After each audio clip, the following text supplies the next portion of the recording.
बिस्मिल्लाहिर्रहमानिर्रहीम, अस्सलाम वालेकुम। हालिया एक केस सामने आया जिसके अंदर एक मुल्जिम ताहिर अहमद नसीम को पेशावर में जज के सामने फायरिंग करके मार दिया गया और उसके बाद मुल्क के अंदर डिवीजन पैदा हुई। ख़ास तौर पर एक तबका उस लड़के के साथ और एक तबका खड़ा था उस शख्स के साथ जिसने नबूवत का दावा किया और इसके साथ आखिरी मसीह मऊद यानी हज़रत ईसा होने का भी दावा किया।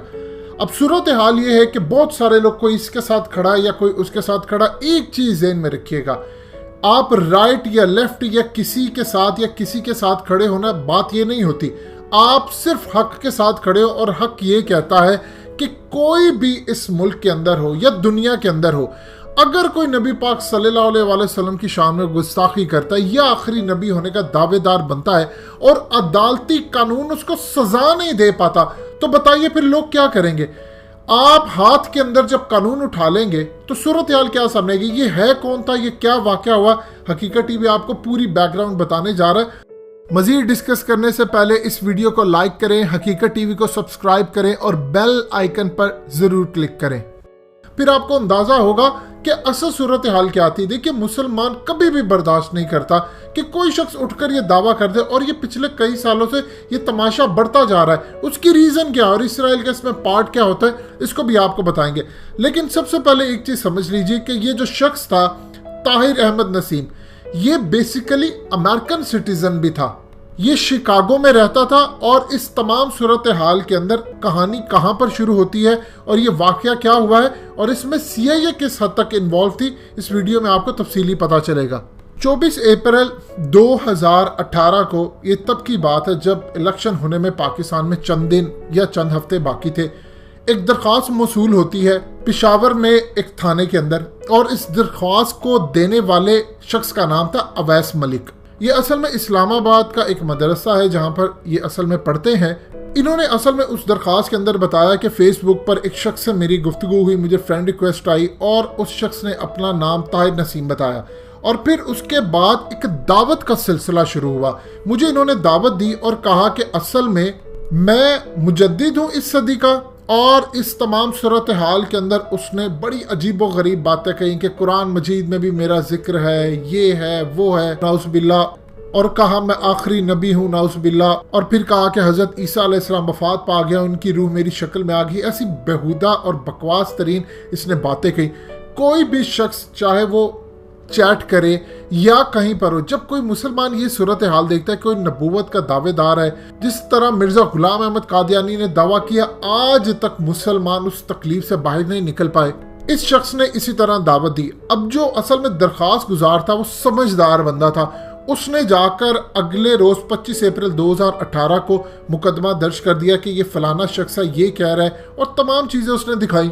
फिर उसकी बहुत सारी यूट्यूब पर ऑलरेडी रिकॉर्डिंग्स भी थी जो एक USB के अंदर इसका सारा डाटा लाकर उन्होंने हवाले किया और कहा कि देखिए ये सारे सबूत है, ये चैट है, ये सब कुछ है और ये शख्स ये काम कर रहा है। अब पुलिस ने भी समझदारी का उस वक्त सबूत दिया और अचानक से उसको कहा कि ठीक है आप इसे गुफ्तगू करते रहें। कुछ अरसे बाद ये शख्स आता है पाकिस्तान के अंदर और आकर अवैस को कहता है कि मैं पाकिस्तान आ गया हूँ, इस्लामाबाद में हूँ, और फिर आकर यहाँ पर मुनाजरा करना चाहता हूँ, तुम्हें दावत देना चाहता हूँ। ये सारी बातें असल में पेशावर में मौजूद जो DSP यासीन थे उनको भी पता थी। इस शख्स ने उससे डिस्कस किया कि ठीक है ये सारी सूरत हाल के अंदर आपसे मैं मुनाजरा करता हूँ, आप सामने बैठे, आपकी दावत हुई तो फिर बात करेंगे। असल में उसको ट्रैप करने की बात ही। पेशावर में जो हाइपर मॉल है वहां पर इसकी मुलाकात हुई। जब ये आया तो पुलिस ने इसको आकर अरेस्ट किया, और इस अरेस्ट करने के बाद इसने पुलिस वाले को भी दावत दी, जी मुझ पर ईमान लेकर आए।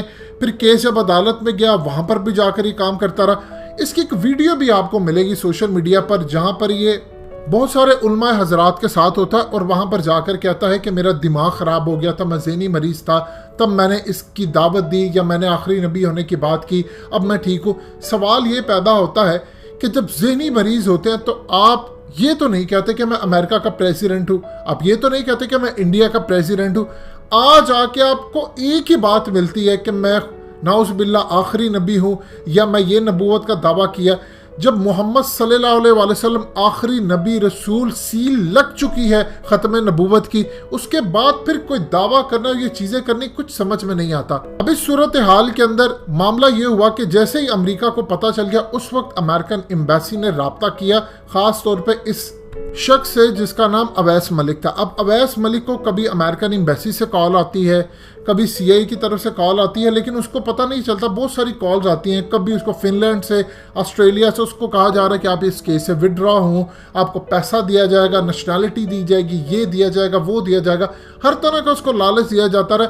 इवन कि ये तक सूरत हाल है, इस शख्स की बीवी की जानिब से कॉल है, इसके बच्चे हैं, ये है वो, हर तरह की कॉल इसको देती गई। आज आप अंदाज़ा कर लें, 2.25 साल हो चुके इस मुकदमे का, कोई ना फैसला हो रहा, ना कोई बात हो रही। जब ऐसी सूरत हाल होती है तो आम शख्स क्या देखता है? अब ये सूरत हाल जब अदालत के अंदर पेश जाती है, होना तो ये चाहिए, केस इतना सीधा साधा होता है। अगर एक शख्स जाकर जजों को या जाकर वो पुलिस वालों को भी दावत दे रहा है, तो उसके बाद तो आपको हार्डली 1 हफ्ते के अंदर इस केस का फैसला कर देना चाहिए, सजाए मौत देकर इसको काम खत्म करना चाहिए। लेकिन 2.25 साल हो गए, अमेरिका का प्रेशर, जब वो जेल के अंदर गया तो उससे मुख्तलिफ एजेंट आकर मिलते रहे, 58 के करीब उससे मुलाकातें करने वाले मुख्तलिफ लोग थे, हर तरह की उसको प्रोटेक्शन दी जाती रही। और उसके बाद सूरत हाल ये पैदा होती है कि फिर जिस लड़के ने उसको मारा, कभी उसका नाम कुछ बताया जाता है, कभी खालिद बताया जाता है, कभी कुछ केस का अफगानिस्तान से ताल्लुक था और उसका कभी डिफरेंट नाम बताया जाता है, ये अलग बहस है। सवाल ये पैदा होता है कि जब आप किसी भी मुल्क के अंदर जाकर नबी पाक सल्लल्लाहु अलैहि वसल्लम की तौहीन करें, जब तौहीन रिसालत का मामला आ जाए, अदालतें सजा ना दें, इमरान खान को देखना चाहिए, वो बाल उन पर आएगा।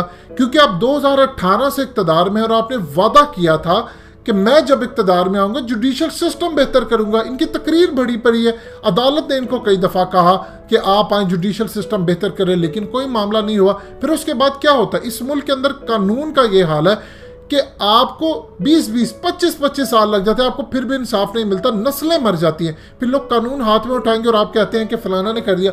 अब अमेरिका का प्रेशर इस पर आ रहा है, अमेरिका ने इनको वकील दिया, सब कुछ दिया, पैसा दिया, क्या कुछ ऑफर्स नहीं की, और अब अमेरिका के अंदर वावेला मचा के पाकिस्तान में इंतहा पसंदी। जब आप किसी मुल्क के अंदर कोई भी इंसाफ मुहैया नहीं करेंगे तो लोग फिर हथियार उठाएंगे। आप लोगों को हथियार उठाने से मना कर सकते हैं कि केसेस का फैसला हार्डली 15 दिन के अंदर हो जाना चाहिए, और हुकूमत अभी तक अगर जाकर ये काम नहीं कर पाई तो इस हुकूमत को छोड़ देना चाहिए फिर काम, वरना मुल्क के अंदर फिर इसी तरह के काम होंगे, फिर आप उनको कहेंगे इंतहा पसंदी है या कुछ है। अगर आप इंसाफ दें लोगों को और जो तौहीन रिसालत करे उसको फौरन सूली पर चढ़ाएं, फिर देखिए इस मुल्क के अंदर कोई भी शख्स आपको कानून हाथ में खुद लेता नजर नहीं आएगा। दोस्तों, हकीकत टीवी को सब्सक्राइब करना मत भूलिए, वीडियो को लाइक करें, शेयर करें और कमेंट सेक्शन में अपनी राय का इजहार जरूर करें।